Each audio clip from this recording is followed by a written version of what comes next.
Radio എന്നുള്ള 10 വർഷമായിരുന്നു ഞാൻ ആ കസേരയിലിരുന്നത്. ആ ഒരു ഇഷ്ടം എനിക്ക് ഇപ്പോഴും റേഡിയോയോടുണ്ട്. നല്ല പാട്ടുകൾ കേൾക്കാം. ഒട്ടും സ്ട്രെസ് ഇല്ലാണ്ട് ചെയ്ത ജോലിയായിരുന്നു. ഈ ആശ ശരത് എന്നുള്ള പേര് അവിടെയായിരുന്നു. അതിന് മുമ്പ് ആശാലത ആയിരുന്നു എൻ്റെ പേര്. ആശാലതയായിരുന്നു. അതാ. മറ്റൊരു ആശാലതയുണ്ട്, സിംഗർ ആശാലത. ആശയായിരുന്നു, ആശയ ഇതേ റേഡിയോയിലായിരുന്നു.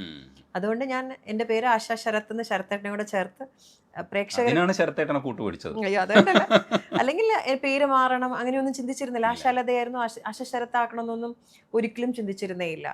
അല്ല, അങ്ങനെയൊക്കെ ചിന്തിക്കുന്ന ഒരു ഓക്കെ, എൻ്റെ ഭർത്താവ് കല്യാണം കഴിഞ്ഞു, അതുകൊണ്ട് അതിനോട് സർനെയിം മാറ്റണം അല്ലെങ്കിൽ പേര് മാറ്റണം, അങ്ങനെയൊന്നും ഞാനും ആലോചിച്ചിട്ടില്ല. അങ്ങനെയൊന്നും രീതിയിൽ ചിന്തിച്ചിട്ടുമില്ല. ആ കാലത്ത് ശരത്തേട്ടൻ പറഞ്ഞിട്ടുമില്ല.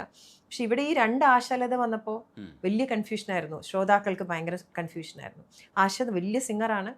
അപ്പോൾ ആശയോട് ഡാൻസ് കളിക്കാനും എന്നോട് പാട്ട് പാടാനും പറയുമായിരുന്നു ആൾക്കാർ. അപ്പോഴാണ് നമ്മൾ പറഞ്ഞത് ഇങ്ങനെ 2 വ്യക്തികളാണ് എന്നുള്ളത്. ആശ ഇസ് എ അമേസിങ് റേഡിയോയിൽ അസല അവതാരിക. എന്നെ പോലെയല്ല, എനിക്ക് പഠിച്ച് ഒക്കെ ഒരു ഇഷ്ടം കൊണ്ട് ചെയ്യുന്നതാണ്. ആശ എന്നൊക്കെ പറഞ്ഞാൽ ഒരു അതിനു വേണ്ടി ജനിച്ച ആളെ പോലത്തെ ആളായിരുന്നു ആശ.